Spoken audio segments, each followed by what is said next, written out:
Esdras capítulo 2 e capítulo 1 também.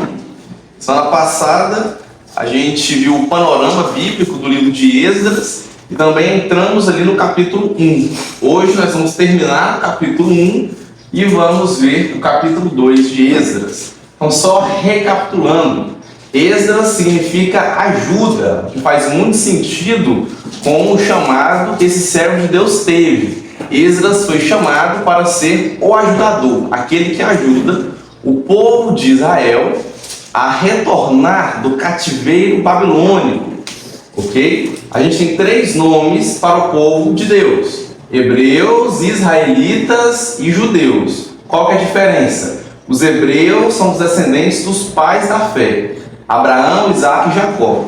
O povo hebreu vai para o Egito e lá no Egito eles crescem. Os filhos de Jacó, que depois tem seu nome dado para Israel, constituem as chamadas 12 tribos de Jacó, no caso 12 tribos de Israel, ok? Então eles passam a se chamar israelitas. Depois os israelitas são levados cativos. Quando eles são levados cativos à Babilônia, primeiramente o reino foi dividido em 2, né? Reino do Norte com 10 tribos e Reino do Sul com 2 tribos, Benjamim e Judá. Judá era maior, era mais proeminente, então ela levou o nome de Judá por conta disso. O Reino do Norte leva o nome de Israel, por conta que a maior parte de Israel estava lá com 10 tribos, né? Maior parte. Então o Reino do Norte, que é o Reino de Israel, é derrotado primeiro. Vai ser levado então cativo o pessoal do Reino do Sul anos depois.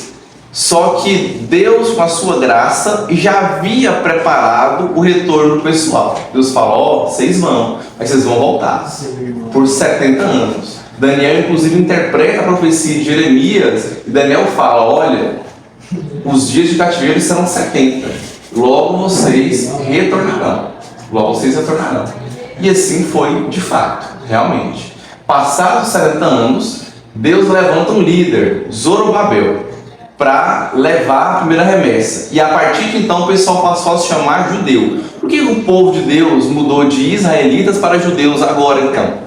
Porque a maioria do pessoal que volta cativo era judeu. Então grava isso. A maioria do pessoal que volta cativo era da tribo de Judá. Apesar de que a teoria, né, da conspiração, a teoria que existe que as tribos extintas. Não, as tribos extintas é falsa. A gente sabe que teve ao menos um representante de cada tribo. Voltou alguns representantes de todas as 12 tribos de Israel. Tanto que eles oferecem sacrifício lá em Esdras 8. E são 12 bodes, um para cada tribo, que indica que tinha um representante de cada tribo ali. Porém, era majoritariamente da tribo de Judá, a maioria esmagadora. E por voltar para o reino de Judá, que é onde é o templo de Jerusalém que vai ser reconstruído, pela maioria ser de Judá, os israelitas passam a se chamar então de judeus, nome que perpetua até os dias de hoje, ok? Então o povo de Deus é chamado de judeu a partir daí. E depois da vinda de Cristo, o povo de Deus é chamado cristão. Quem crê em Cristo é o povo de Deus. E aí Jesus mesmo fala que a pedra que foi rejeitada, que é Ele mesmo, veio a ser a principal. Então o seu próprio povo rejeitou a Ele mesmo. Porém, a graça é estendida aos gentios e a gente vê, inclusive a gente vai ver aqui hoje, que Deus sempre deixa na Bíblia os vestígios que Ele espalharia a sua graça para todos os gentios e não somente para o seu povo exclusivo, a saber, hebreus, israelitas ou judeus. Então, lembrando que o livro de Esdras se divide em 2 partes. Esdras capítulo 1 a capítulo 6 é a história de Zorobabel. Esdras não aparece. Aí no meio dessa história a gente tem um tempo ali de 50 ou 55 anos de intervalo entre o capítulo 6 e capítulo 7 de Esdras, que é onde acontece a história de Esther. Onde acontece a sua história, a história de Esther. Então acontece a história de Esther ali, né, rainha e tal. A gente vai estudar Esther também, né, nesse semestre. E depois vem a história de Esdras de fato. Esdras aparece no seu capítulo. Esdras capítulo 6, a gente leu na ano passado quem era Esdras, né? Era um escriba, ele era versado na lei, ele entendia, ele era zeloso, ele foi responsável por trazer de volta o culto. A preocupação dele era sacerdócio, era o culto levítico, eram os sacrifícios, era ler a lei do Senhor para o povo voltasse à palavra de Deus. Essa é a preocupação dele. Ele era um escriba, ele entendia muito das Sagradas Escrituras. Depois a gente continua a história deles até Neemias, que Neemias e Esdras eram um livro só. E posteriormente, explicamos lá no passado, porque ele foi dividido depois. E o provável autor de Esdras e de Neemias é Esdras, apesar de que há fortes indícios que Neemias possa ter escrito o seu livro também. Porém, Esdras e Neemias foi uma escritura só, assim como 1ª e 2ª Crônicas, que foram escritos também por Esdras. O conteúdo indica muito disso. A gente viu em Êxodo capítulo 1 o decreto do rei Ciro. Se era um rei persa, Deus vai utilizar aqui 3 reis persas, Ciro, Dário e Artaxerxes, para poder libertar o seu povo. Então, eles estavam sendo cativos na Babilônia, mas a Pérsia domina a Babilônia. A gente estuda isso na escola, né? Depois a gente vê que a Pérsia vai perder para os gregos. Então, de Alexandre o Grande, o chifre daquela visão que Daniel tem, vem e derrota os persas. Mas agora era Pérsia, o governo deles. Eles derrotam e o rei Ciro começa a mandar o povo embora. Vários povos podem ir cultuar seus deuses. Podem ir, desde não prejudiquem a gente. Deus conduziu a história desde o início para libertar eles. A Babilônia é derrotada, o pessoal ficava cativo lá, né? Cativo no sentido não presos, escravos, né? Mas eles tinham que ficar naqueles territórios, naquelas terras, rendendo lucro, saindo do governo, né? Traz agricultura, coisa do tipo, sem liberdade, provavelmente dita, de poder voltar para suas terras. E aí Deus então toca o coração de Ciro e Ciro liberta eles. Foi encontrado inclusive, né? Chama de um cilindro de Ciro ou rolo de Ciro, em que ele fala sobre isso, sobre ele ter mandado os outros povos, né, para suas respectivas terras, os povos que a Babilônia fazia mantinha em cativeiro. E a gente foi até o versículo 4, não é isso? A gente vai até o versículo 4. Então hoje vamos continuar a partir do versículo 5, Esdras 1, versículo 5. Então se levantaram os cabeças de famílias de Judá e de Benjamim, e os sacerdotes e os levitas, com todos aqueles cujo Espírito de Deus despertou, para subirem a edificar a casa do Senhor, a qual está em Jerusalém. Todos os que habitavam nos arredores os ajudaram com objetos de prata, com ouro, bens, gado e coisas preciosas, afora tudo que voluntariamente se deu. Também o rei Ciro tirou os utensílios da casa do Senhor, os quais Nabucodonosor tinha trazido de Jerusalém e que tinha posto na casa de seus deuses. Interessante que a gente vai ver aqui no capítulo 2 justamente essa descrição desses itens e a descrição dessas pessoas que vão voltar ali, ok? A gente vai ver isso no capítulo 2 de forma muito detalhada, que é algo muito importante inclusive, né? Sabe aquela parte da Bíblia que você pula, você não quer ler? Genealogia, né? Tanto de nome que você desliga sua mente e lê de forma mecânica. Pois é, isso aqui é objeto de estudo, isso que é muito importante. Inclusive para validar a Bíblia com um documento histórico. Uma das formas que Deus nos deu de validar a Bíblia com um documento histórico. Mas antes de chegar lá, vamos aqui continuar o capítulo 1. Só um minutinho, que chegou mais pessoas, ainda tem espaço aí. Né? Moço, chega aí, Pedro e Cezinha e Amarro, hein? Hoje é 4 horas de futebol, não é 10 mil não, é Cezinha. Tem gol. Brincadeira, tá de boa.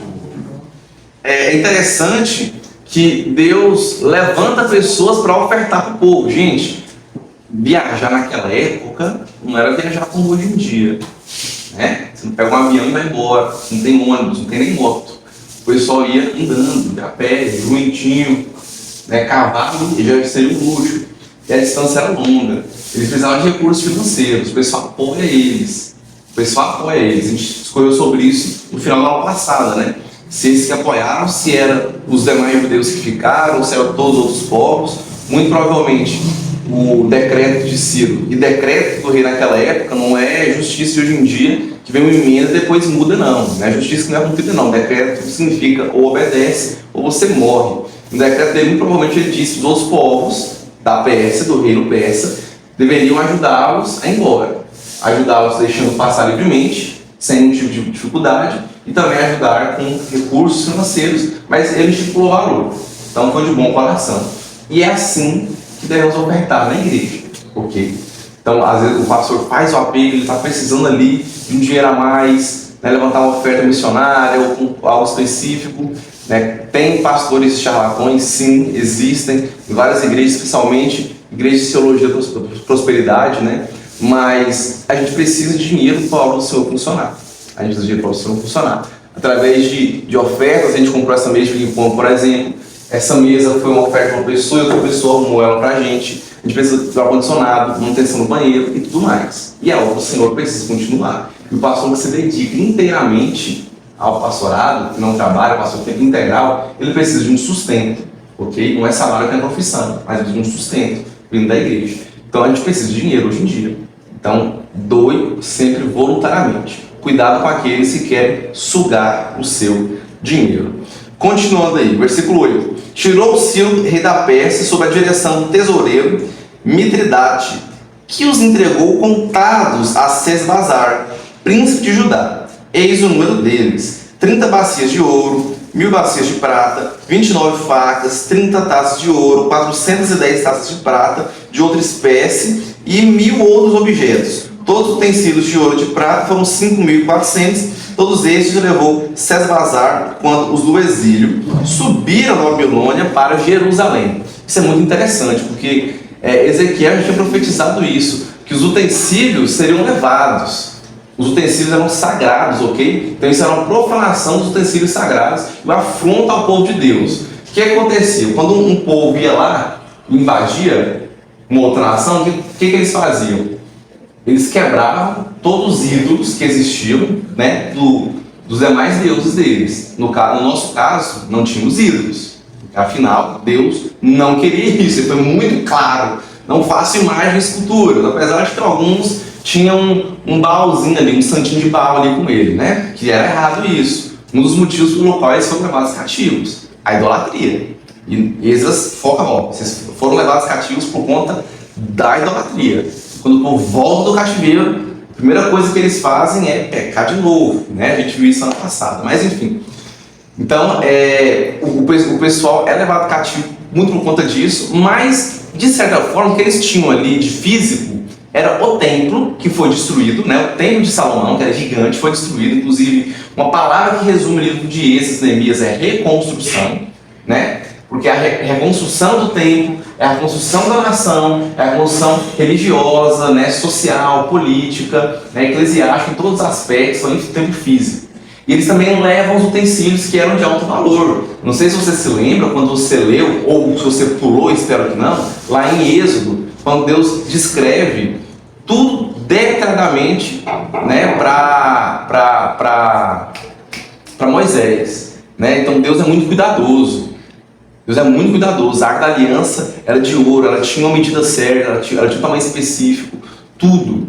E aí quando Salomão constrói o templo, porque Davi não pode construir com suas mãos estarem sujos de sangue, o templo também é feito nos mínimos detalhes. Nos mínimos detalhes. E tinha muitos utensílios caros aí, como a gente leu aqui agora, né? Então Deus prometeu e Deus cumpriu. Os utensílios foram recuperados, Ciro devolve. Estava na posse de Nabucodonosor, na Babilônia, ele mata ele, devolve os babilônios, devolve os utensílios. O povo de Deus e fala: podem ir embora, vão lá adorar o seu Deus, ok? Podem reconstruir o templo, a casinha de vocês lá, vai colocar fofinho de vocês lá. Mas uma coisa me chama a atenção: 2.499 não é 5.040. Talvez você não ligue muito para números, né? A maioria das pessoas é assim. 30% das pessoas sabem a prática básica hoje em dia. Infelizmente, isso é uma realidade. Não deveria ser assim. Estou falando do Brasil. E aí você lê aquilo, aí você às vezes até dá vontade de contar, né? Mas como no final já está lá, são 5.400. Aí você, não, beleza, ótimo, poupou meu esforço mental. Mas eu quero convidar você nesse momento a fazer esse esforço mental junto comigo. Vamos fazer uma continha aqui? Vamos ver. Tomara que a gente não erre. Vamos lá. Aqui fala que primeiro eram 30 bacias, não é? 30 bacias de ouro. Então 30 mais 1000 bacias de prata. 30 mais 1000 é quanto? Sem medo de errar, gente. 30 mais 1000 é quanto? 1030. Então temos 1030 utensílios. Beleza, vamos continuar a ler por aí. Depois são 29 facas. 1030 mais 29 dá quanto? 1059. Temos 1059 utensílios. Beleza. Depois disso tem mais 30 taças de ouro. Então agora a gente tem quantos? 1089. O Rian tá muito rápido, tá perdendo pro Rian. 1.089 utensílios, beleza. Depois tem 410 taças de prata. E aí, dá quanto? 1.500. Tinha 1.000, quantos? 1.499, perfeito. E depois a gente tem outros 1.000 utensílios. 1.499 mais 1.000... 2.499. Mas o texto bíblico fala que eram 5.400. Vocês viram no final aí? Espera aí. Matemática básica, a gente fez uma soma básica de cabeça aqui, todo mundo junto, né? Colaborando. Rian fez metade da conta, mas beleza. E, cara, não é nem 2.500. 2.500 não é nem metade de 5.000. Quem dirá que 5.400? Por que essa conta está errada? A Bíblia está errada, tá? A gente sabia, vamos dobrar. Vai a nossa fé, isso é uma tolice, vamos embora. É claro que não. É claro que não. Temos três teorias aqui, três possibilidades. Primeira possibilidade. Alguns utensílios, eles não eram tão importantes. Então eles não foram contados nessa lista exaustiva e detalhada. 30 bacias de ouro, 1.000 outros utensílios, 410 de prata, não sei o que. Então eles não foram contados. Esses utensílios poderiam ser talheres, por exemplo, né? Então coisas que não pratos, talheres, coisas que não seriam tão relevantes para descrever, mas que foram somadas ali, até mesmo que é mais do dobro, né? É mais do dobro, é muita coisa, né? Quase 3.000 utensílios, então é muita coisa. Então ia ficar extensa demais a lista e ela não foi contada, essa é a primeira possibilidade.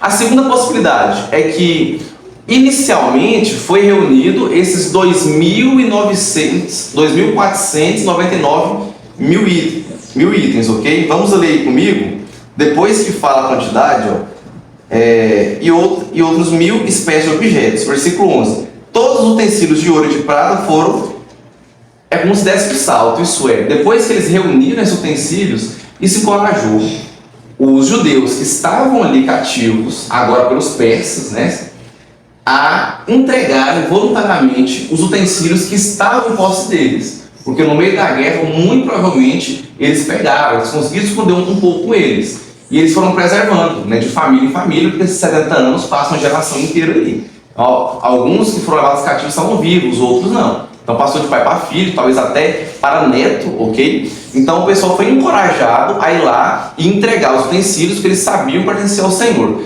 crendo na profecia de que ia durar 70 anos o cativeiro.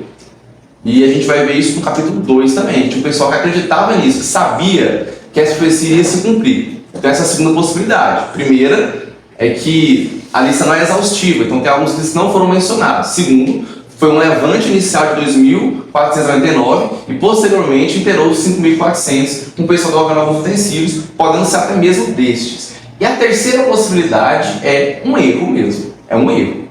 Um erro, não que isso ataque a nossa fé, em algum sentido, não que isso invalide a Bíblia, mas um erro de copista, um erro da forma de contagem da época. Inclusive, um ponto, a Bíblia ela foi transliterada nas suas cópias de forma muito literal, porque o pessoal tinha medo, né? Espero que tenha até hoje, daquele texto de Apocalipse que diz: ai daquele que acrescenta ou tira que seja uma vírgula nas minhas palavras. E os copistas mais confiáveis eram os analfabetos, especialmente o hebraico. O hebraico é uma língua desenhada, cara. Então não é letra, não. Então é um desenho. É uma língua desenhada. Parecem runas, né? Umas élficas aí. Então é muito legal. E aí, os copistas analfabetos, eles vão transliterar da forma literal. Se você entende de português, por exemplo, e vai copiar um texto em português, você não vai repetir às vezes as palavras do jeito que está ali. Você tem que falar: mas está errado. Nós ontem, né? Uns. Então, cite uns, não, mas uns está errado aqui, ficou, o português não está batendo. Alguns, vamos dar para alguns. Então, a pessoa que entendia que era letrada poderia ficar tentando alterar a Bíblia de alguma forma, para melhorar o português, melhorar o grego, ou melhorar o hebraico. Mas isso não aconteceu, porque os copistas mais confiáveis eram analfabetos. Claro que a gente teve escribas que mudaram também, e até alguns erros ortográficos de pontuação foram conservados na Bíblia. Você vê no texto original alguns erros assim. Ok? Porque o pessoal conservava mesmo. Então, se teve um erro no início, acabou. Esse erro vai ser levado de geração em geração. Das três, qual é a correta então? Muito provavelmente, penso eu, a segunda possibilidade. né? Isso não foi um erro de contagem. Eles foram detalhistas demais. Vocês vão ver detalhe, capítulo 2, tá? Se prepare, ali é tudo muito bem detalhado. Então, não, isso não foi um erro, né? Eu quero para vocês que não foi um erro. É uma possibilidade, mas realmente não foi. O pessoal pode ter levado alguma coisa depois? Pode. Também o texto, a transição do versículo 10 para o 11 abre margem para isso. Mas o que faz mais sentido aqui é isso, essa transição, né? O pessoal levou ali os 2.499, porém o pessoal depois levou, tinha retido em casa, né? Poxa, quem vai querer guardar, mano? Eu não vou deixar esse babilônico você levar nossos utensílios, não. Já mataram o reino do norte ali, estão vindo contra a gente, estão perdendo a guerra. Vamos lá salvar o que a gente pode salvar. Depois eles entregaram, ok? Então eu penso mais nessa segunda possibilidade, vejo ela como mais possível. Vamos entrar então no capítulo 2, um capítulo que no seu plano de leitura anual, em meados do mês de abril, né? Abril ou maio, vai dar Esdras, você possa ter pulado. Não faça isso. Deus está vendo você pular as genealogias, viu? Elas são muito importantes para o objeto de estudo. É claro que na sua leitura seca, ela não vai justificar como você lê o Evangelho, por exemplo. Isso é a história de Jesus, é óbvio. Você já lê, entende a lição e aplica para a sua vida. Principalmente, toda uma história bíblica de Gênesis, né? De Abraão, de Jacó, enfim. Mas a gente tem que destacar que isso aqui é importante. Logo nós vamos agora ficar o resto da aula só no capítulo 2. É possível, aliás, estudar e extrair alguma teologia daqui, no capítulo 2, que lista pessoas voltando para suas terras? Sim. Deixa eu falar uma coisa para vocês.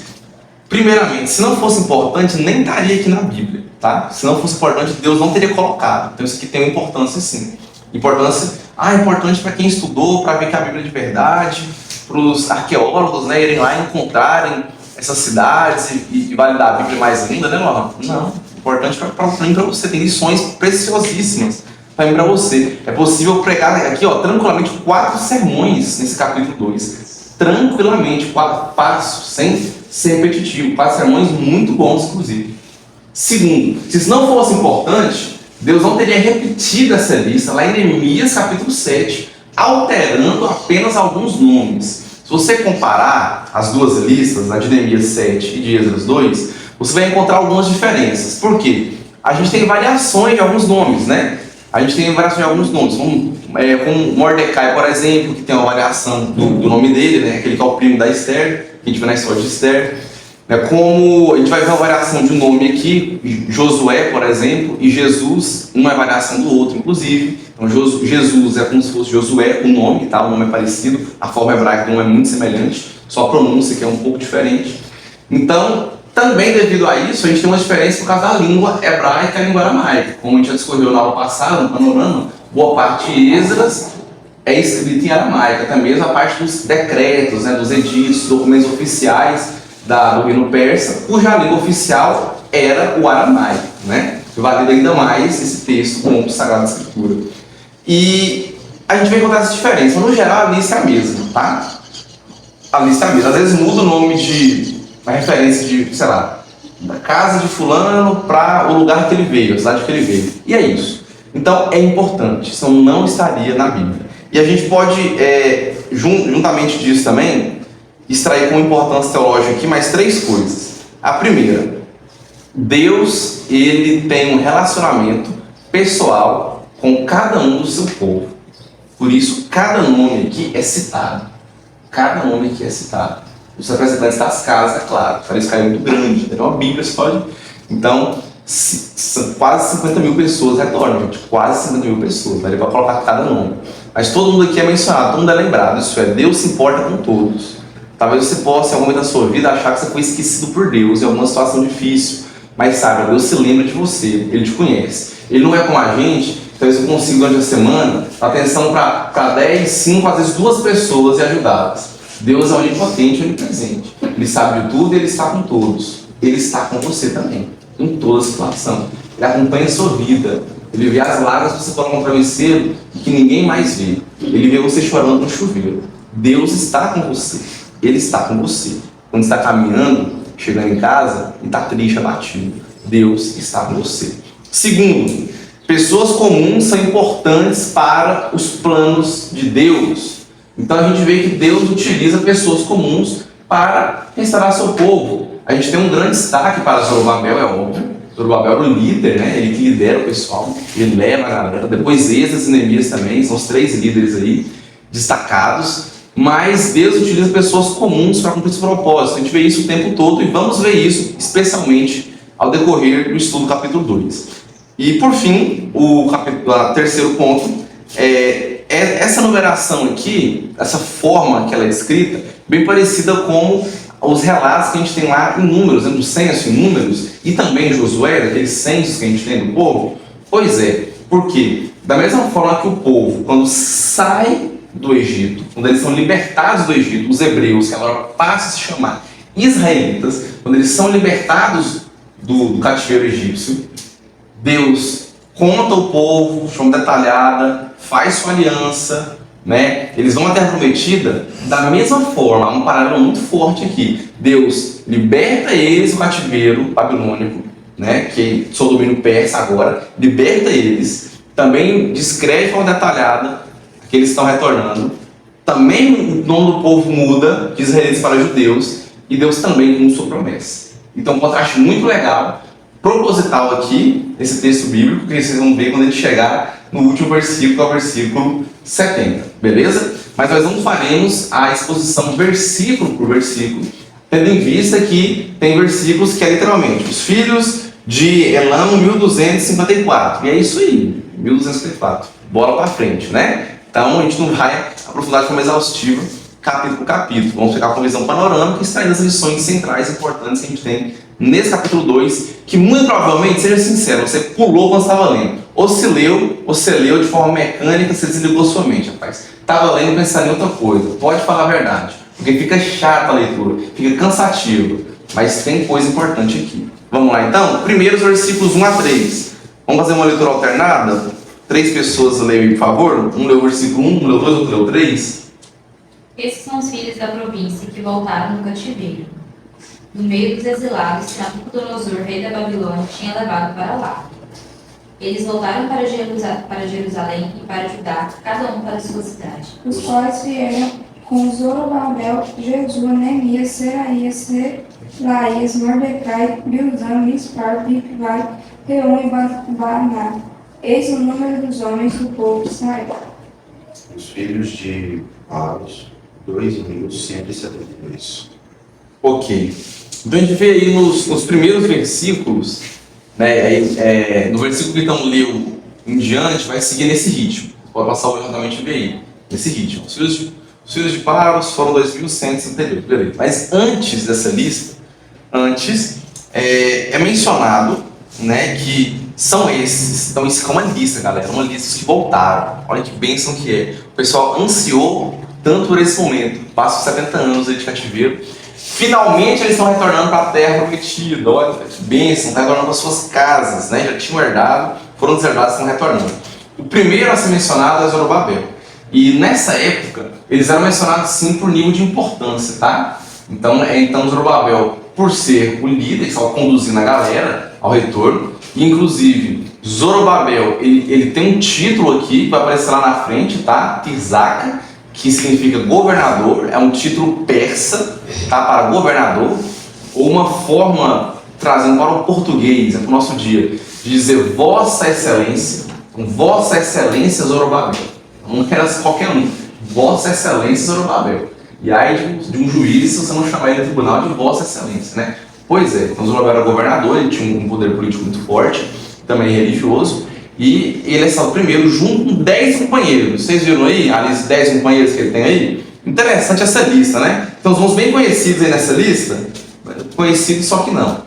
Fala que ele estava junto com ele, tinha Mordecai. Esse Mordecai não é o primo de Esther, vamos lembrar da cronologia, né? Isso aqui acontece cerca de 50 até 55 anos da história da Esther, isso está sendo muito citado hoje, hein? Então, pois é. Então, esse Mordecai não é aquele que é primo de Esther, beleza? Neemias, não, também não é o Neemias da Bíblia, que a história dele vai ser depois ainda, vai ser mais para frente. Passam 20 e tantos anos depois que Esdras volta, com a segunda remessa do pessoal, que vem a terceira remessa com Neemias, né? Não lembro, eu dei uma nota aqui e falei isso no ano passado, depois eu vi de novo. a gente tem, além desses, outro nome importante para destacar também, Jesua. Tanto que ele é o segundo nome a ser destacado, Jesua. Quem é Jesua? Jesua é Josué, é o nome Josué, né? Não Josué da Bíblia não, Josué da Bíblia, meu Deus do céu. A história dele foi lá atrás, conquistando até prometido, né? Esse cara era ninguém mais, ninguém menos que o sumo sacerdote. O cara era o sumo sacerdote. Então foi Zorobabel, líder e governador, né? Vossa Excelência Zorobabel, e depois Josué, ou Josua, que era o sumo sacerdote. Porque a linhagem do sumo sacerdócio, né, ela foi passando ali, né, de Arão, daí em diante, e ele era da linhagem de Arão. Esse cara aqui já era ali umas 16, 20 gerações de sacerdotes, né? Então ele era um descendente bem distante já de Arão. E nos mais esses demais aqui que foram também importantes, sem dúvida nenhuma, né? Esses Seraías e Relaías, eles aparecem lá em Neemias 7 também, no versículo 7. Os outros nomes estão aí, né? Baná, Reum, Bigvai, eles têm importância, é claro, obviamente, não estão encabeçando a lista que voltaram, serão na lista dos 11, Zorobabel mais 10, Zorobabel, o sumo sacerdote e outros 9, porém eles não são citados em nenhum outro lugar na Bíblia, então não temos informações sobre eles e nem sobre quem seriam eles. Depois, então, segue-se na seguinte estrutura. Dos versículos 3 até o versículo 19, a gente tem uma lista de pessoas que retornam por casas, por clãs, por famílias. Notem que são nomes pessoais. É a casa de Parós, de Cefatias, de Ará, de Pat-Moabe, de Elão, de Zatu, família de Zacai, de Bani, né, os filhos de Bebaí, o clã de Asgad, de Adonicão, Bigvai, e por aí vai. E por aí vai, ok? Então aqui está citado por casa, famílias. Depois, dos versículos 20 até o 35, é citados por lugar de residência, ok? Por lugar de residência. Por que isso acontece? Alguns destes talvez poderiam não se lembrar da sua genealogia com precisão para saber da casa de quem eles eram, mas lembravam-se de onde seus pais vieram do cativeiro. Então, eles vieram de cidade tal, um morava na cidade tal. Então, notem que não são nomes pessoais que aparecem agora. Notem que agora são nomes de lugares. Inclusive, alguns a gente conhece, a saber, Ai, Betel, Jericó, Belém, são cidades que a gente conhece. Olha aí, ó. Gibar não é uma pessoa, Gibar é um lugar. Gibar, Belém, Netofa, Natote, Asmavete, Kiriat Arim, outra cidade bíblica importante também, Ramá, Miquenas, Betel Iai, a gente vai ver Jericó lá no versículo 34, ok? Então aqui a gente vê agora por lugares, tá bom? A Bíblia é muito organizada, então primeiro do 3 ao 19 você vê uma lista por pessoas, por casas, depois do 20 até o 35 a gente vê a lista por lugares, tá bom? Prosseguindo então, a gente tem do versículo 36 até o versículo 42, a gente tem os levitas e os sacerdotes, tá? Os levitas e sacerdotes. E essa passagem a gente vai ler, beleza? Os sacerdotes, os filhos de Gedaías, da casa de Jesua, que é o sumo sacerdote, 973. Os filhos de Imir, 1052. Os filhos de Pazur, 1247. Os filhos de Arim, 1017. Os levitas, os filhos de Jesua e Cadmel. Os filhos de Rodovias, 74. Os cantores, os filhos de Asaf, 128. Os filhos dos porteiros, os filhos de Salum, os filhos de Eter, os filhos de Talmor, os filhos de Acube, os filhos de Hatita, os filhos de Sobai, ao todo 129, ok? Então aí, dessa vez não faremos a conta, eu vou poupar vocês nessa conta, beleza? Pra gente fazer essa conta. Ao todo aí, a gente tem mencionados 973 sacerdotes, ok? Mencionados aí. Enquanto o número de levitas é pequeno, é 40. A gente tem 40 levitas só. Enquanto a gente tem 973 sacerdotes. Aí a gente tem um problema muito grande, né?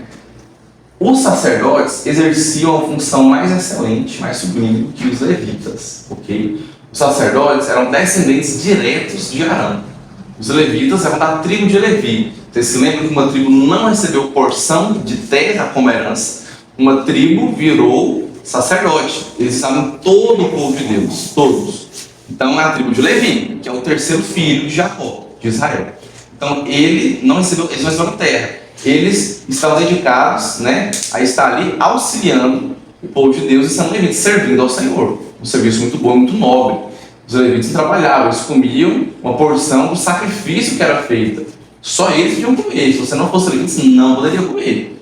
Davi até chegou de fazer isso uma vez, né? Você estava passando fome, quase morrendo, mas você não poderia fazer isso, ok? Então os levitas, eles estavam dedicados a isso. Os sacerdotes, eles ficavam no templo de Jerusalém. Só no templo, ok? Porque o culto na época era centrado no templo de Jerusalém. Tanto que quando Jesus morre na cruz, o véu do santuário se rasga, mostrando que o Deus que a gente serve não é um Deus geográfico. O nosso Deus está conosco. O Espírito Santo do Senhor vem para habitar dentro de você. Você é templo do Senhor agora. Deus não está no local físico. Você não tem que fazer uma peregrinação de quilômetros e quilômetros para chegar até lá para adorar o Senhor no templo. Você adora o Senhor de onde quer que você esteja. Agora a sua vida tem que adorar o Senhor. Você é um sacrifício. Não existe mais cordeiro. O último cordeiro foi sacrificado, foi Jesus Cristo. Agora a sua vida é um sacrifício. Sua vida é um culto a Deus. E aqui na igreja, onde vários cultos individuais se reúnem para cultuar a Deus presencialmente. É importante estar no templo. É importante estar na igreja. Mas também é importante o que você faz fora da igreja. Também deve ser seu culto fora. Então, se a gente tem 963 sacerdotes, mas só 40 levitas, que eram para servir, inclusive, os sacerdotes, a gente tem um problema. Vamos dizer assim, nós temos muito cacique para pouco índio. Hein? E aí, como que essa tribo vai funcionar? Resultado, alguns sacerdotes tiveram que descer o salto, do que seria a função convencional deles, e tiveram que levitar, né? Tiveram que trabalhar como levitas. Não teve jeito, não teve jeito. Irmãos, essa questão de cargos, essa questão de importância, de honra, de dignidade, ela é muito importante para nós. Nós damos essa importância. Para Deus, não. Tem até uma frase interessante de um comentarista bíblico que ele diz o seguinte: o trabalho mais espetacular não tem uma posição de destaque aos olhos de Deus. Ele procura lealdade na posição que nos coloca, seja ela aparentemente alta ou baixa. Isso é, se Deus te colocou para ajudar a varrer e limpar a igreja, ou se Deus te colocou para pregar, ou se Deus te colocou para ser presidente da igreja, para administrar a igreja, para você uma função pode ser mais excelente, mais sublime que a outra. Para Deus, não. Deus quer um coração leal a Ele, um coração fiel, um coração que não troca Ele por outra coisa, um coração que não é idólatra, um coração que se dedique, que se sua função for limpar essas cadeiras aqui para o próximo culto semana que vem, você vai limpar isso com alegria, com um coração puro e com um bom relacionamento com Deus. É isso que importa. Sua vida como sacrifício. Para Deus é isso. Independentemente de onde Ele te colocar, porque a Deus Ele distribuiu dons diferentes, pessoas diferentes, a fazer funções diferentes dentro do corpo de Cristo, que é a igreja. Então Ele quer que você exerça essa função da melhor maneira possível, independentemente do lugar que Ele te colocou. Pode parecer ser algo menos digno do que outras funções. Ou você pode se achar até digno demais em relação aos outros, se achar superior. Não pense assim, isso não é correto. Mate o ego dentro de você. Mate o ego dentro de você e saiba, onde Deus te colocar, é lá que você deve trabalhar e trabalhar da melhor forma para servir o Senhor. Lembra do segundo ponto que eu disse, a importância teológica desse capítulo 2, que é Deus usa pessoas comuns para fazer a sua obra. Então a gente vê a história de Abraão, a gente vê a história de Moisés, esse cara capacitado. Moisés, o cara tinha dificuldade de fala, não quer dizer que ele era gago, tá? Isso aí é coisa de internet. Ah, ele era gago. Não, não fala que ele era gago, não. É uma possibilidade. O texto bíblico fala que ele tinha dificuldade para falar. Tem muitas pessoas hoje que têm dificuldade de falar em público. Pensa, a gente colocar para falar com 1000 pessoas, e aí? Como você acha que isso vai sair? Agora imagina 1 milhão de pessoas. Pois é, então o cara tinha dificuldade de fala, né? E falar de farol não quer dizer que ele era gago. Um cara comum, que estava no pasto. Davi, o cara matou um leão e um urso na porrada, beleza? É um cara comum, né? Só tem esses feitos aí. Um cara comum, rei de Israel, o maior rei da história. Chega em qualquer judeu. Se você tiver a oportunidade de ver um judeu, cuidado, ele vai falar para você que Jesus não é Deus, tá? Vai falar que Jesus, que é negócio de Jesus, é só Deus. Não, isso está errado, ele sabe que está errado. Ele vai falar para você que Davi foi o maior rei de Israel, não teve outro rei depois dele, nem haverá. Não tem como. Só o Messias que eles ainda estão aguardando, né? Exatamente o que diz o Messias. Então, Deus utiliza homens comuns, independentemente do que você acha que é mais alto ou mais baixo, independentemente do que a sociedade pense mais alto ou mais baixo. Precisamos de todos. Deus quer todos. Ele quer usar você. Ele quer que você entregue seu coração para Ele da melhor forma possível, independentemente de qual seja a sua função. Amém? Beleza. Seguindo então essa lista dos sacerdotes e levitas, a gente tem uma lista interessante. A gente tem a lista dos servos, ok? Olhem para vocês verem.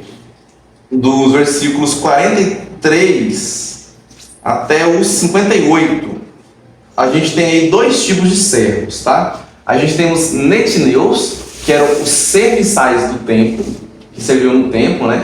E a gente tem os servos, que eram ali filhos dos servos de Salomão. No caso, muito provavelmente, eles eram descendentes dos escravos de Salomão. Que a descendência era escrava e eles continuaram sendo escravos ali pelo resto da vida, né? E viviam bem também os escravos, tá? Uma coisa interessante, vou pontuar aqui, é que quando aparece sobre escravidão na Bíblia, né? Tem ateu querendo falar que a gente passa pano para a escravidão, não é isso. Quando você ouve a palavra escravidão, a sua mente está condicionada a pensar nos Estados Unidos do século XVII, cara. Sua mente está condicionada a pensar naquele tipo de escravidão. Então, quando você imagina pessoas negras sendo chicoteadas e forçadas a trabalhar, né, a ficar paradas segurando coisas, e não é isso. A escravidão era muito diferente na época. A escravidão era tão comum que se supõe que o Cezinho ia mal, vai lá, ô Leodão, me ajuda aí, Leodão. Me vê aí R$2.000, Leodão, me ajuda aí. E o Leodão vai ajudar, né, com bom coração. O Cezinho toma aqui R$2.000 na sua mão, vai lá, meu filho, faça o que você tem que fazer. Cezinho não paga o Leodão. Cezinho está devendo. Cezinho não pode pagar a dívida. Pensa bem, para quem empresta dinheiro para os outros aí. Ó. Se a pessoa não conseguir passar o mês e precisou de R$2.000 a mais, como que ela vai viver agora com R$4.000 a menos? 4.000. Que é 2.000 a menos e os 2.000 vão te pagar, é 4.000 a menos. Dificilmente. Aí vira uma bola de neve e a dívida vai se aumentando. Cezinho não consegue pagar o Leodão. Cezinho chega, ei, Leodão, eu não consigo pagar você. Que já veio em filme o pessoal que vai na conta, não consegue pagar a conta restaurante, vai lavar prato. É isso, é isso. Então eles se vendem como escravos. Muitos se vendiam como escravos, pagavam uma dívida gigante, que era impossível pagar. Aí vinham juros, né, juros caríssimos na época. E aí o Cezinha então vai ser escravo do Leodão por um tempo determinado também, até que ele paga a dívida. Então vamos pôr a diária do servente está R$100, por exemplo. Então bora bater laje, vem comigo. Então vai bater laje para mim 20 dias então. Aí um mês ele paga essa dívida. Um exemplo, pegando números reais, mas é claro que eram anos, né, gente? A maioria dos escravos, inclusive na época, eles conseguiam, especialmente na época do Novo Testamento, tá? Especialmente na época do Novo Testamento. Eles conseguiam sua liberdade até os 35 anos. Era muito difícil alguém passar nessa cidade e continuar como escravo, porque ele mesmo comprava a sua liberdade, ok? É claro que nessa época aqui a gente tinha mais pessoas que eram trabalho forçado, que eram vendidas como escravos. Mas aqui os escravos aqui, não eram aqueles que apanhavam, não. Eles viviam muito bem. Escravos do rei viviam melhor do que uma classe mediana, dependendo do rei. Eu te garanto, tá? Então eles viviam bem, uma quantidade deles. E esse pessoal também foi levado cativo, todo mundo, obviamente. E eles também retornam. Então até os servos são mencionados aqui. Uma coisa interessante nessa lista. Se a gente pegar em termos de importância, as primícias deveriam ser para os levitas e para os sacerdotes. Eles deveriam encabeçar listas, eles não encabeçam, ok? Eles não encabeçam. E os servos nem deveriam aparecer, eles aparecem, porque para Deus todo mundo é importante. Se você está limpando o copo do rei, o copo vai beber, você é importante. Limpando a casa do rei, beleza. Você é importante, porque é a gente que faz essa distinção. A gente que importa mais com o status, a gente que importa mais com aquilo que os outros pensam. Tem até um livro, que eu esqueci o nome do autor agora, que ele fala sobre isso. Como o que as pessoas pensam de você controla você. E ele fala no livro o seguinte: as suas decisões, muitas delas são baseadas em o que as pessoas vão pensar de você. Simples assim. Então, o que você pensa, que as pessoas pensam, faz você fazer coisas que você não faria, talvez. Ou fazer por mais tempo que você faria, ou algo do tipo. Então, é algo interessante para a gente pensar. Então, claro que a gente não vai viver, né, de forma aleatória, como se nada que os outros pensem importa. Mas eu quero dizer para vocês aqui o que Deus pensa acerca de você importa bem mais do que aquilo que os outros pensam em relação a você, ok? Finalizado aí essa lista, a lista não terminou. Tem uma galera, tem um grupinho pequeno aqui ainda que vai aparecer nessa lista, beleza? A lista não chegou ao fim. Dos versículos 59 até o versículo 63, a gente tem, os teólogos chamam de os sem genealogia, tá? Eu chamei de intrusos, os intrusos, penetras. Vamos ler aí? Uma leitura alternada, eu vou ler os 59, vocês leem os outros 3 versículos. Cada pessoa lê um, os 4, né? Também estes subiram de Tel-Melá, Tel-Hassã, Querube, Adã e Imer, porém não puderam provar que as suas famílias e sua linhagem eram de Israel. Os filhos de Delaías, os filhos de Tobias, os filhos de Necoda, 652.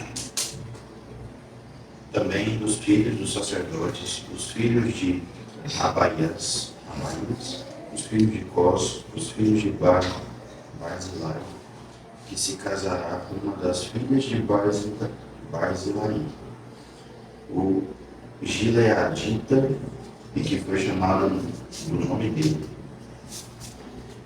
Estes procuraram o seu registro nos livros genealógicos, porém não acharam, por isso foram considerados impuros para o sacerdócio.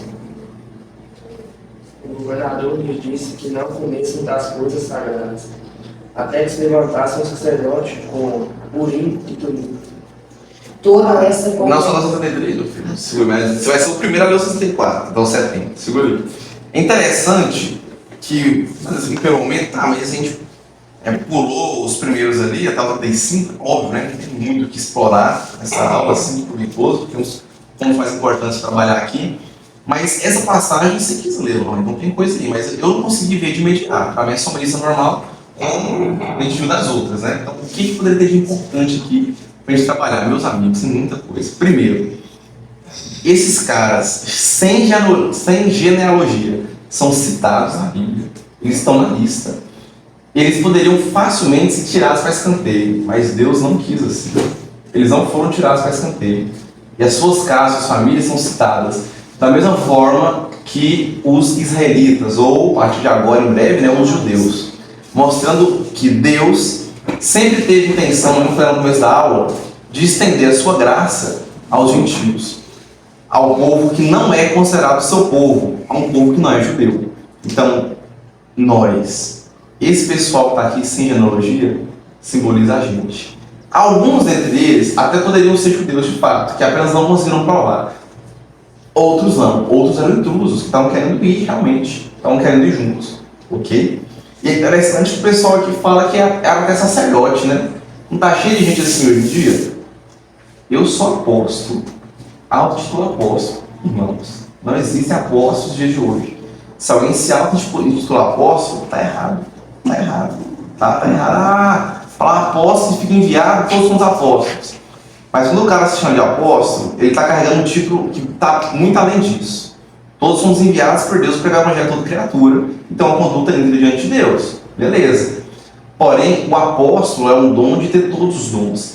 É a capacitação sobrenatural que só os 12, aliás, 13, que Paulo é um apóstolo fora do tempo, teve.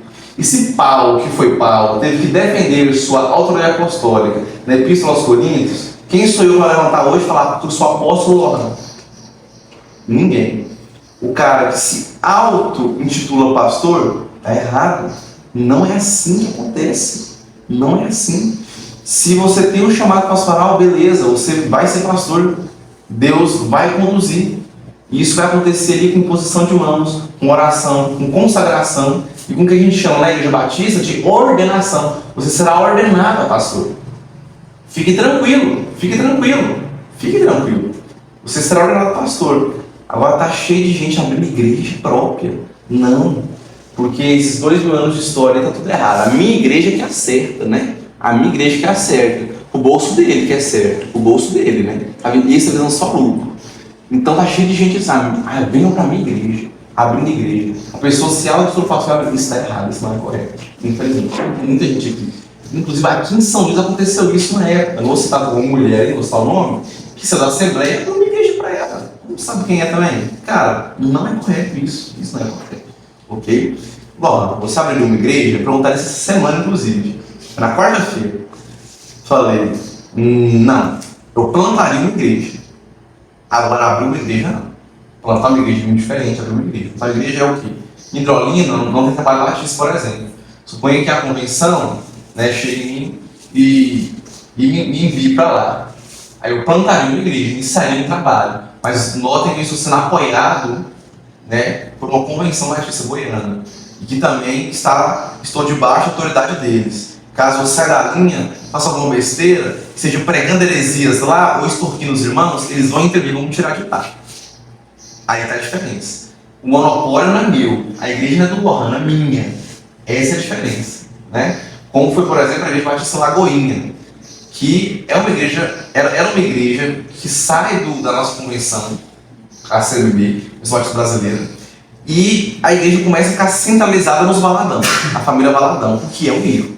Não existe isso, o pastor ter tanto poder na igreja, que a igreja não consegue tirar ele. Até mesmo que isso é contra o Estatuto Batista, somos batistas, e a igreja tem poder a qualquer momento de tirar o pastor se ele estiver fora dos trilhos, a qualquer momento. Tá? Se o pastor não esse vai tirar o pastor, né? Então tem que ter. Então o pastor, ele está firme ali, mesmo todo errado, em todos os aspectos, ensinando heresia, não está alimentando espiritualmente os irmãos, a igreja não cresce, desenvolve, não há crescimento espiritual dos novos membros, nem dos membros antigos, mas ele não sai de lá de jeito nenhum, está errado. A igreja é de Cristo. E aí, é por isso que os sacerdotes falam o seguinte, beleza, vocês são sacerdotes, então vamos aguardar? Vamos aguardar, então, que quando a gente encontrar o Urim e o Tumim, vamos ver se vocês são sacerdotes mesmos. Vocês não são? Fiquem tranquilos, Deus vai nos falar. Que papo é esse? O Urim e o Tumim eram duas pedras, uma pedrinha preta e uma pedrinha branca. Elas ficavam na estola sacerdotal, né, do sumo sacerdote, e elas eram utilizadas para lançar sortes. Sempre que você lê na Bíblia, lançaram sortes, Jonas, por exemplo, lançaram sortes para Jonas. Até no Novo Testamento a gente vê isso para escolher Matias, aquele que sucede o apóstolo Judas, né, que morre, o traidor. Então, lançar sortes é um ato que acontece só até ali. Porque até Atos 1, a gente está na velha aliança. Atos 2, nova aliança. Porque o que aconteceu diferente? Parúzia. O Espírito Santo do Senhor desce. Não precisamos mais lançar sortes. Porque o Espírito Santo do Senhor fala conosco. Nós temos a Bíblia. Deus usa pessoas para falar com você. Então, não pegue duas pedras e lance sortes. Não pegue dados e lance sortes. Não use o Urim e Tumim. Né? Se cair um raio aqui, a resposta é sim. Se cair um raio ali, é não. Se essa folha cair, é porque eu tenho que ir para esse novo emprego. Não, pelo amor de Deus, não faça isso, tá bom? Peça diretamente de Deus, leia as Escrituras, medite a palavra dele, ouça pregações boas, e ouça pessoas que Deus pode enviar para falar com você. Eu estou falando de pastor, de pregador, de professor de BD, não. Estou falando de pessoas comuns. Deus pode usar qualquer um para chegar em você e falar. Deus já usou uma jumenta, Deus usou ímpios, Deus usa o rei Ciro, cara, para libertar eles. Deus usa quem ele quiser. Quem ele quiser. Claro que ele quer que você seja um vaso limpo nas mãos dele, um instrumento perfeito e agradável para ser utilizado da melhor forma possível. Então o Urim e o Tumim era fazer um sorteio. E eles não tinham encontrado o Urim e o Tumim ainda. Né? Então eles falam, quando a gente tiver com o Urim e o Tumim, vamos lançar sortes e Deus vai falar. Porque essa era a forma mais direta e confiável e segura de Deus literalmente falar. As terras foram divididas assim para as 12 tribos. Um sorteio, Urim e Tumim, porque Deus falava o que ele queria através dessas pedras. Mas hoje em dia, essa não é uma prática aceitável. Hoje em dia, isso seria tentar Deus, tá bom? Não tentem a Deus, beleza? Então vamos dar continuidade aí. Pedrinho, começa lendo o 64, e aí a gente vai chegar até os 70. Toda essa congregação junta foi de 42.360. Afora os seus servos e suas servas, que foram 7.337, e tinham 200 cantores e cantoras. Os seus cavalos eram 736, as suas mulas 245. Seus camelos 435, os jumentos seus 6.720. O grupo dos cabeças de família vindo da casa do Senhor, a qual está em Jerusalém. Deram voluntárias ofertas para a casa de Deus, para a restaurarem no seu lugar. Segundo os seus recursos, deram para o tesouro da obra em ouro, 61.000 dários, que em prata 5.000 arratéis e 100 vestes sacerdotais. Os sacerdotes, os levitas, algumas pessoas do povo, os cantores, os porteiros e os servidores do templo foram morar nas suas cidades, assim como todo Israel. Amém por isso. É muito irônico que o versículo 70, né, marca o início e o fim dos 70 anos de cativeiro. Pode ser só uma coincidência ou não, né? Enfim, é interessante a gente ver aqui o seguinte, né, que toda essa congregação junta foram 42.370, mais alguns servos, né? A gente vê que teve alguns servos juntamente com os animais aí também.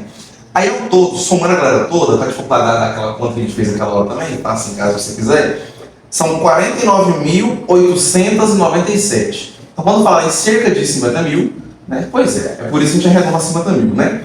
Porque por 103 pessoas não eram 50 mil pessoas. Então eu vou falar aqui 50 mil, mas não foram 50 exatos, tá? Eu não vou ficar falando cerca de aproximadamente, vou falar 50 mil, mas vocês sabem que na verdade foram 49.897, beleza? Então tá, dos 50 mil que voltaram, vou dar um guia lá aproximadamente, dos 50 mil que voltaram, quantos por cento vocês acham que esses 50 mil representam dos judeus que estavam cativos ali na Babilônia? Que agora é território persa. Então a gente tinha uma quantidade. Então vocês acham que eles representam que porcentagem? Exemplo, se tinha 100 mil judeus ali, então eles eram 50%, afinal eles eram 50 mil. Vocês acham que qual porcentagem voltou? Marco Aurélio, quantos por cento você acha que voltou? Esses 50 mil representam quantos por cento do povo de Deus? É um estimativo, baseado em nada, só um machismo, eu acho que tanto, né? Nossa, não faz nem ideia. Nem se é alto, se é baixo, se é médio, nada. Alessio, uma estimativa. 30%. 30%, e uma filha? Também não? Léo Gama, uma estimativa? 40%. 40%. Mavi tá aí? Não. Cadê Mavi? Kelly? Eu tô um pouco confusa porque aparentemente teve gente além dos judeus, então talvez esse número tenha aumentado. Não, é dos judeus. Meu Deus. 60, 70. 60% a 70%. 70% em número. Cezinha. 50 também. 50% na média. Esther. 40%. Tá junto com o Léo Gama. Medley. Para mim, se Deus falou que todos seriam cativeiros por 70 anos, todos deveriam voltar. Todos deveriam voltar. Mas infelizmente todos não voltaram. Todos voltaram. Quantos por cento você acha que voltou? Você acha que 50 mil eram quantos? Eu tenho que ajudar um pouco. Não vai arriscar também. Vitão. O que ela falou realmente é verdade. Deveria ser isso. Eu vou ficar com uma estimativa alta. De 70 a 70 a 80. A maior estimativa até agora. Rian. 60%. 60%. Pedro. Ah, uns 40. 40%. Tá junto com a Esther e com o Algama. 2%. Aproximadamente 2% do povo. Quando você estuda a história de Esther, você tem uma noção maior da quantidade das pessoas que viviam, dos judeus que viviam ali, cativos. Cativos, no caso, presos do território, mas eles tinham suas terras, suas fazendas. Eles eram no mínimo 700 mil, no mínimo. Estima-se que poderia facilmente passar de 1 milhão, chegar em 1 milhão e passar de 1 milhão.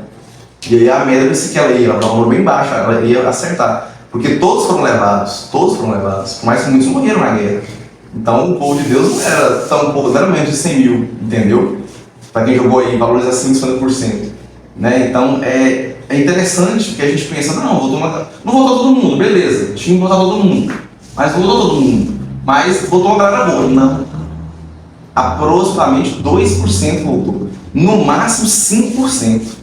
Porque não existe um número seguro para se arriscar ali. Mas a margem está entre 2% a 5%, sendo mais próximo de 2 do que de 5%. Quando a gente estudar Esther, vocês vão ver isso. Lembre-se disso quando a gente vai ser no livro de Esther. Então, cara, por que, Medley? Por que o pessoal não voltou então? Todo mundo foi e Deus prometeu que eles iam voltar. Por que todo mundo não voltou? Por que o povo não voltou? Porque eles não conseguiram? Não. Porque eles não quiseram. Eles não quiseram voltar. Simples, eles não quiseram. 70 anos. Passou gerações e gerações. Uma galera cresceu, nasceu e cresceu ali. E eles estavam acomodados. A gente é muito tentado nossas vidas a ficar na zona de conforto. Muitos já tinham se estabelecido economicamente, financeiramente naquela região. A gente às vezes não é assim. Meu emprego é tão bom, eu vou ter que deixar esse bom emprego agora para assumir um ministério em outro lugar. Tem pastor que é assim. Não é? Pois é. Eles não quiseram ir. Eles preferiram ficar lá. Vocês lembram quando o povo de Deus, no Êxodo, eles saem, e é um contraste muito forte, né? Do pós-exílio com o Êxodo. Eles saem e aí eles estão lá, Deus manda maná do céu, reclamam e falam, não, era melhor estar no Egito lá, né, comendo carne, mas ela comia carne. Aí Deus vai e toma carne, vocês vão no chute para lá para eles comer carne. O pessoal, alguns se arrependeram de ter saído, alguns preferiam estar sendo escravos, e escravos de apanhar, porque eles estavam sendo escravos, eles não eram escravos, mas o faraó, temendo, né, que o povo de Deus ficasse maior que eles e subjugasse eles, para escravizar o povo, preferia voltar a ser escravo. Olha a ingratidão para Deus, do que está ali, comendo maná do céu, maná, o sustento que Deus fornece. Olha para você ver que ingratidão, cara. E infelizmente nós somos assim, somos ingratos, nós somos insubmissos. A gente é como uma mula, ou pior, como Balaão. Balaão é pior que a mula na história, que não quer ouvir a voz de Deus, que sabe que está indo com a morte certa. Deus ia usar uma jumenta para falar com a gente tomar um rumo certo na nossa vida. Olha que situação, eles não quiseram voltar, cara. Cara, eles falam de mais de 90% dos judeus não quiseram. Os caras ansiaram por isso. E 50 mil, o pessoal vai, a gente vê no capítulo 3, que a gente vai essa semana que vem, o pessoal chora de alegria, chegamos, a gente está aqui, nossa terra, voltamos. Mas mais de 90% do povo não retorna. Eles não quiseram ir. Eles não quiseram, preferiram ficar na sua zona de conforto do que cumprir a vontade de Deus, do que voltar para as suas terras. E muitos desses constituíram o que a gente chama de judeus da diáspora, inclusive. Muitos desses que estavam, os judeus da diáspora, são aqueles judeus espalhados. Então, esse aqui que a gente estudou em Atos, lembra? A gente fala toda hora dos judeus da diáspora. Pois é, esse grupo que fica ajuda a constituir essa parte dos judeus da diáspora. E depois de estar tudo pronto, obviamente, alguns acabaram descendo para Jerusalém. Por curiosidade, vamos ver como é que é esse negócio aqui, né? O ser humano é desse jeito. E outros realmente para adorar a Deus, mas voltar para suas respectivas terras. Não quiseram ajudar a povoar, especialmente nesse começo, gente. Era muito importante. Cara, quase 50 mil. E aí, por que o pessoal se chama de judeus, então? Né? Eu já expliquei lá no começo, mas eu falei para vocês que a maioria que volta eram de judeus. Não é possível estipular um valor, tá? Também, uma quantidade. É muito difícil. Por mais que, baseando com alguns comentários de alguns teólogos, a gente sabe que a maioria mesmo, majoritária e esmagadora eram judeus. Então, estimativa aí, uns 80%, vai pelo menos, né? É uma estimativa não 100% segura, mas eram da tribo de Judá e Benjamim, que era o rei de Judá. Né? Lembra que Benjamim era acoplado com Judá ali. Mas tinham representantes de todas as 12 tribos voltando ali também. Apesar de que nem todos eles voltaram. Beleza? Versículo 68 vai dizer... até os animais são citados, né, gente? Os animais eram riqueza também. O versículo 68, ele fala da oferta voluntária para a casa de Deus, que foi um ponto que a gente falou no meio da aula, que toda oferta Deus espera que seja voluntária. E aqui eu quero falar para vocês agora, eu falei sobre oferta financeira, sobre pastores charlatões que querem apenas o dinheiro, mas aqui agora eu falo para vocês de uma oferta que vai para além do dinheiro, a oferta do serviço. O ofertar, o disposto a sair da zona de conforto e peregrinar até Jerusalém. É ajudar a construir um muro, né? É pegar um pesado, é tijolo, é alicerce, é os fundamentos da casa, ajudar a pintar, né? Não tinha telha, né? Colocar telha, diferente, obviamente, na época, revestimento superior, cerâmico, enfim. Então, ajudar em tudo, é limpar os utensílios, as vestes sacerdotais, lavar elas, sem foram doadas aqui, elas caras, elas são muito caras, inclusive. Então, ajudar de alguma forma, oferecer o seu tempo. Parece que hoje em dia é melhor tomar a sua cara do que tomar 5 horas do seu dia. Gente, a gente vive no século XXI, vive na era que não tem tempo. É assim que não tem tempo para nada. Nossa vida é muito corrida. A gente que gostaria que o dia fosse de 30 horas, eu te garanto. Se o dia fosse de 30 horas, você facilmente arrumaria outra coisa para te ocupar essas 6 horas que sobrassem.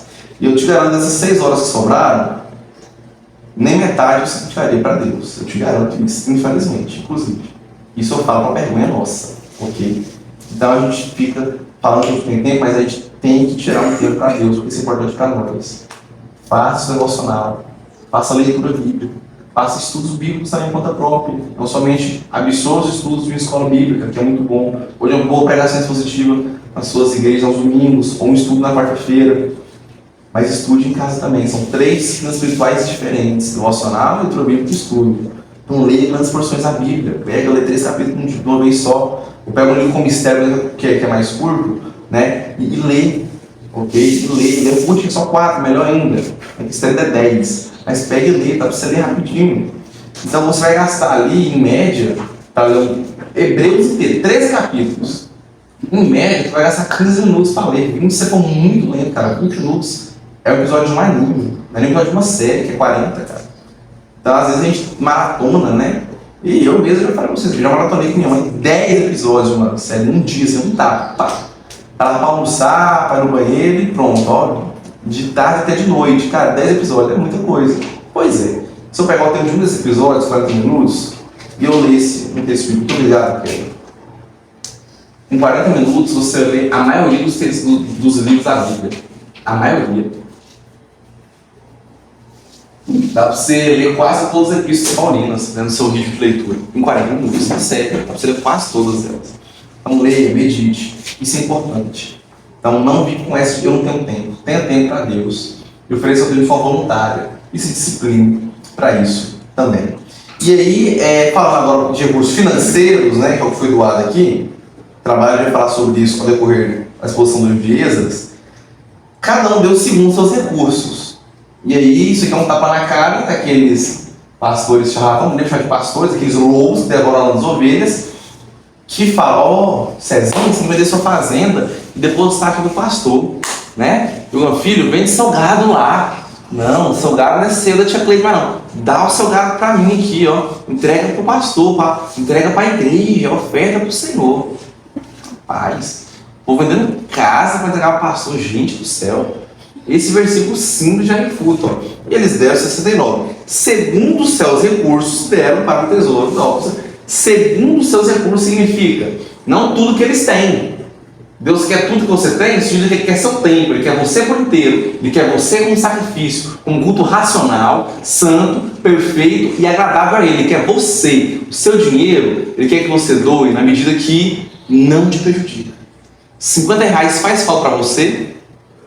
Faz. Estou passando dificuldades em casa. Eu estou comendo arroz. Estou custando ter para carne. Salada só porque é bom para a saúde. Senão eu acho uma promoção que aqui em São Luís as coisas são muito baratas. Então não dou R$50. Mas R$1 vai fazer falta? Não. Então beleza, eu contribuo com R$1. Então vamos dar uma oferta aqui de R$1, não vai me prejudicar. É R$50 prejudica. Para você, talvez R$200 a gente prejudique. Contribua com R$200. Eu contribuo segundo os seus recursos. Não dê mais do que você pode. Não faça isso. Isso não é bíblico. Pastor, ele não vai exigir isso de você. Meu Deus, não faça isso. Tá bom? Então, ofereçam apenas aquilo que não fará falta. Doem de forma voluntária, não forçada. Não que foram manipulados ou obrigados a fazer isso. Ou constrangidos. Ou para aparecer para os homens. Não. É só entre você e Deus. E ofereça de forma voluntária e segundo os seus recursos. Uma vez eu li um livro cristão e tinha várias pautas. E uma dessas pautas era sobre o dízimo. E ele falava que a gente tinha dízimos ofertas, que a gente tinha que ofertar até doer no bolso para valer. Porque senão a gente só estava entregando para Deus o que sobrava. Então, enquanto não doesse no bolso, não estava valendo. Aí eu fiquei refletindo sobre isso. Em parte faz sentido, mas em parte parece um pouco forçado. Eu nunca cheguei a uma conclusão daquilo. Vamos lá. Eu posso doar R$200, R$500 tranquilamente, sem problemas. Vai do meu bolso? Vai. Se doar 50, vai do meu bolso, de alguma forma. Com o dinheiro eu poderia gastar em outra coisa. Entende? É claro que, sei lá, pro Neymar, você doar R$1.000 é diferente de doar 50, entendeu? O cara tem milhões em um dia, uma publicação, o cara ganha 500 mil numa publicação da Red Bull. Então, assim, mas a questão aqui é, o que eu estou destacando é não doar os seus recursos na íntegra. Então, às vezes o cara tem um jumentinho para andar, ou 2 jumentinhos, cara, você precisa deles trabalhar, entendeu? Não venda sua moto no meio da sua bicicleta, no meio do seu carro entregue para o pastor, não faz sentido, entende? Agora, é claro que você tem que doar de certa forma, sim, ofertar, às vezes pelo seu bolso, de certa forma, para ir contra a sua avareza. Porque isso reflete, e o livro está correto na afirmação, isso, talvez ele até abordou isso, vou falar aqui de uma forma bem melhor, porque afinal foi um livro, né? O cara dedicou e escreveu, está mais resumido ali, mais sintetizado. A sua luta contra a sua avareza, porque às vezes você é tentado a não ajudar ninguém, você às vezes é muito mesquinho, né? Você é muito sovino, você segura muito ali o seu dinheiro. E aí, você faz uma oferta dessa, luta contra a sua avareza. É uma luta contra a sua avareza. Mas nunca além dos seus recursos. Nunca. Então, o cara que tem 50 cabeças de gado, beleza, ele doa uma cabeça de gado. Agora, o cara que tem 2 vaquinhas, é 50% do recurso dele. Deus não quer isso. Deus não quer. A gente não vê nenhum passagem bíblico isso. Em nenhum momento. A gente não vê isso. Em nenhum momento. Você não vai encontrar. Entendeu? Continuando então. É interessante esses recursos são doados aí, ó. A gente vai analisar a nossa lição. Eles deram algumas peças de ouro, né, em daricos, deram algumas peças de prata, inclusive o seu chefe, ele comenta sobre essas dracmas, né, ou esses daricos eram dracmas, beleza?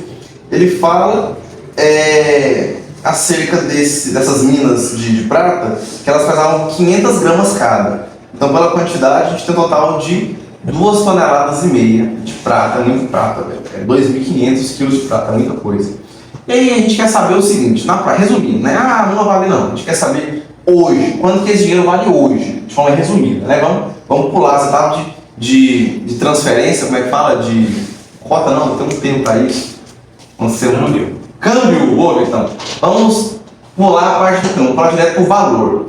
Estima-se que em média, por cabeça, em média, uns doam mais que outros. O valor doado aqui foi algo em torno de 9 a 10 dólares americanos por pessoa, ok? O que vai totalizar aí, como temos 50 mil pessoas, algo em torno de 450 mil dólares a 500 mil dólares. Quanto está o dólar hoje? Alguém sabe falar de forma precisa quanto está o dólar hoje? Quer, por favor, aí. Joga aí dólar hoje, vai aparecer um valorinho de dólar, não sei se já mexeu com isso. Tu vai lá e vai meter um 500. Ok? Vai meter um 500. 5,37. Quanto? 5,37. Então, troca aí o 1 dólar por 500. Deu quanto? 500 dólares dá quanto hoje? 2.684. Então, seriam 2 milhões de reais, aproximadamente, a oferta. Imagina, 2 milhões, aproximando, com taxas de câmbio, né, com arredondamentos, com precisão teológica, ok? Então, não é assim, uma lugar, tira uma aproximação. Quase cerca de 2 milhões de reais de oferta. Imagina, na crise que o Brasil estava, eu consegui, porque estava em crise alguns ali, né? Porque os que estavam bem não quiseram ir, a maioria quis ficar ali mesmo, seus empregos, com seu conforto. Reuniu uma oferta de aproximadamente 2 milhões de reais para o Senhor. E eu te garanto que esses 2 milhões não fizeram falta para eles. Eles estavam felizes e alegres em construir o templo. E era necessário, sim, esses utensílios de primeira, porque Deus quer utensílios de primeira, Deus quer servos de primeira, acima disso, né? E para finalizar, o versículo 70, eu prometi para vocês, não posso esquecer, que fecha de maneira muito bonita o texto.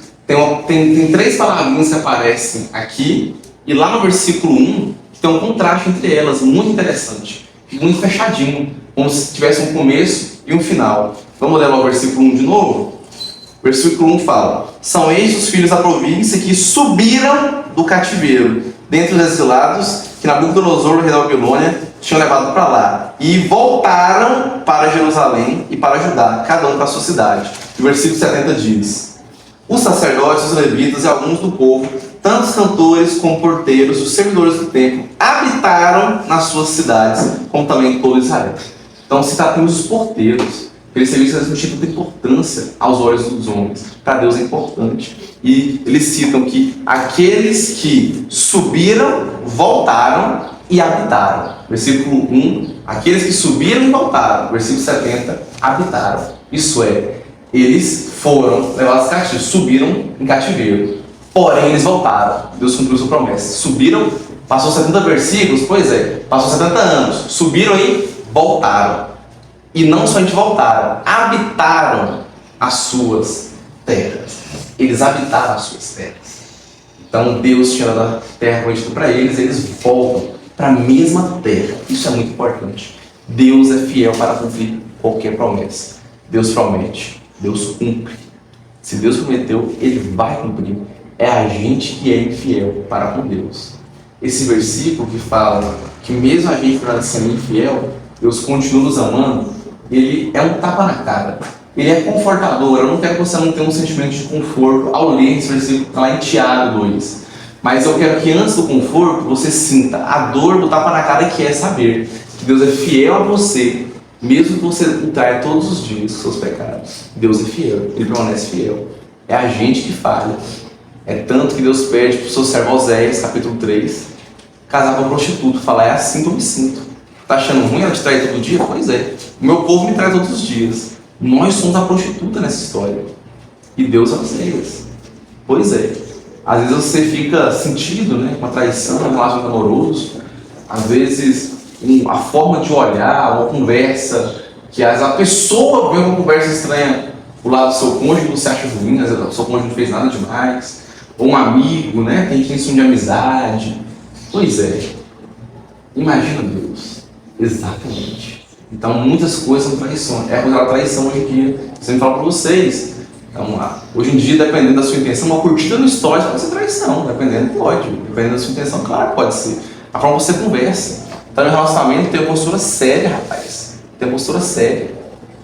E você trai Deus com seus pecados. Pecar é halal. Pecar é contrariar a Deus. Mas Deus continua fiel. Ele continua nos amando. Saiba disso. Deus puniu o povo.